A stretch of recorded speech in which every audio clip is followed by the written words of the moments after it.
2 പത്രോസ് അധ്യായം 2. എന്നാൽ കള്ളപ്രവാചകരും ദൈവജനത്തിന്റെ ഇടയിൽ ഉണ്ടായിരുന്നു. നിങ്ങളുടെ ഇടയിലും വ്യാജോപദേഷ്ടാക്കന്മാർ ഉണ്ടാകും. അവർ വിനാശകരമായ ദുരുപദേശങ്ങൾ രഹസ്യമായി അവതരിപ്പിക്കും. തങ്ങളെ വിലയ്ക്ക് വാങ്ങിയ നാഥനെ തള്ളിപ്പറയുക പോലും ചെയ്തുകൊണ്ട് അവർ തങ്ങൾക്ക് തന്നെ ശീഘ്രനാശം വരുത്തും. അവരുടെ ഭോഗാസക്തിയെ പലരും പിന്തുടരും. അവർ സത്യമാർഗത്തിന് അപമാനം വരുത്തും. അവർ കൗശല വാക്കുകൾ കൊണ്ട് അത്യാഗ്രഹത്തോടെ നിങ്ങളെ ചൂഷണം ചെയ്യും. പണ്ടുമുതലേയുള്ള അവരുടെ ശിക്ഷാവിധിക്ക് താമസമുണ്ടാകുകയില്ല. അവരുടെ നാശം ഉറങ്ങുന്നതേയില്ല.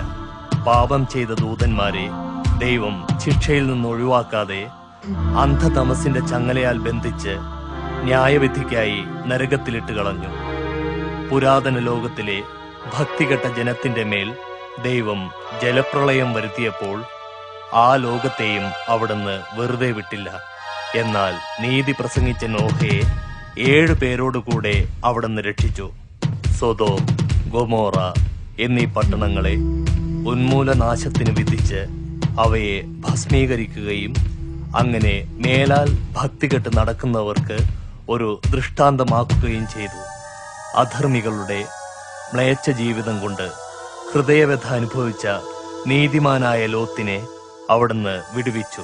അവരുടെ മധ്യേ വസിച്ചപ്പോൾ നാൾതോറും താൻ കണ്ടതും കേട്ടതുമായ അധർമ്മങ്ങൾ ആ നീതിമാന്റെ നീതിനിഷ്ഠമായ ഹൃദയത്തെ തീവ്രമായി വേദനിപ്പിച്ചിരുന്നു.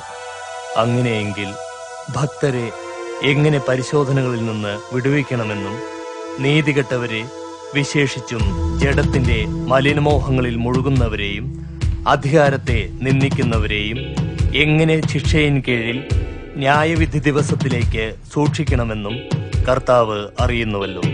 ധിക്കാരികളും തന്നിഷ്ടക്കാരുമായ അവർ തേജസ്സുള്ളവരെ ദുഷിക്കുവാൻ ഭയപ്പെടുന്നില്ല.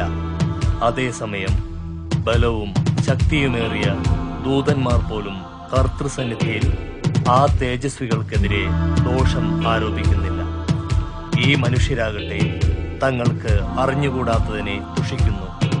സഹജവാസനയ്ക്ക് മാത്രം വിധേയങ്ങളും പിടിപെട്ട് കൊല്ലപ്പെടുവാൻ പിറന്നവയുമായ ബുദ്ധികെട്ട ജന്തുക്കളെ പോലെ അവരും സ്വന്തം വഷളത്വത്താൽ നശിക്കുന്നു. അവരുടെ ദോഷത്തിന്റെ ഫലം അവർ അനുഭവിക്കും. പട്ടാപ്പകൽ മധുരോത്സവങ്ങളിൽ ഏർപ്പെടുന്നത് രസകരമെന്ന് അവർ കരുതുന്നു. നിങ്ങളുടെ സ്നേഹസദ്യകളിൽ പങ്കെടുത്ത് രസിച്ചു പുളയ്ക്കുന്ന ഇവർ കറയും കളങ്കവുമത്രേ. വ്യഭിചാരാസക്തി നിറഞ്ഞ കണ്ണുകളോടെ പാപം ചെയ്ത് മതിവരാത്തവരാണ് ഇവർ. ചഞ്ചലചിത്തരെ ഇവർ വശീകരിക്കുന്നു. അത്യാഗ്രഹം പരിശീലിച്ച ഹൃദയമുള്ള ശാപത്തിന്റെ സന്തതികൾ. നേർവഴി വിട്ട് അലഞ്ഞു തിരിഞ്ഞ ഇവർ അനീതിയുടെ കൂലി കൊതിച്ച ബെയോരിന്റെ മകനായ ബിലേയാമിന്റെ മാർഗം പിന്തുടരുന്നു. തന്റെ മാർഗഭ്രംശത്തിന് തക്ക ശകാരം അയാൾക്ക് കിട്ടി. മിണ്ടാപ്രാണിയായ കഴുത മനുഷ്യഭാഷയിൽ സംസാരിച്ചു പ്രവാചകന്റെ ബുദ്ധിഭ്രമത്തെ തടഞ്ഞുവല്ലോ.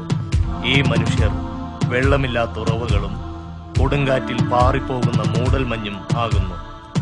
കൊടിയ കൂരിരുട്ട് അവർക്കായി കരുതി വെച്ചിരിക്കുന്നു.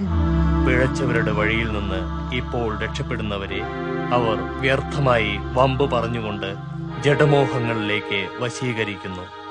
തങ്ങൾ വിനാശത്തിന്റെ അടിമകളായിരിക്കെ അവർ മറ്റുള്ളവർക്ക് സ്വാതന്ത്ര്യം വാഗ്ദാനം ചെയ്യുന്നു. ഒരാൾ ഏതൊന്നിൽ പരാജയപ്പെടുന്നുവോ അതിന് അയാൾ അടിമയായിത്തീരുന്നു.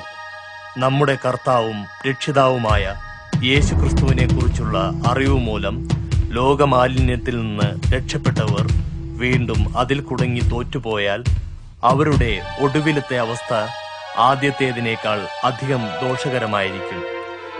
നീതിയുടെ വഴി അറിഞ്ഞ ശേഷം തങ്ങളെ ഏൽപ്പിച്ച വിശുദ്ധ കൽപ്പനയിൽ നിന്ന് പിൻവാങ്ങുന്നതിനേക്കാൾ അത് അറിയാതിരിക്കുകയായിരുന്നു അവർക്ക് നല്ലത്. നായ അതിന്റെ ഛർദിയിലേക്ക് തിരിയുന്നു എന്നും കുളിപ്പിച്ച പന്നി പിന്നെയും ചെളിയിൽ ഉരുളാൻ പോകുന്നു എന്നുമുള്ള പഴഞ്ചൊല്ലുകൾ അവരെ സംബന്ധിച്ച് സത്യമായിരിക്കുന്നു.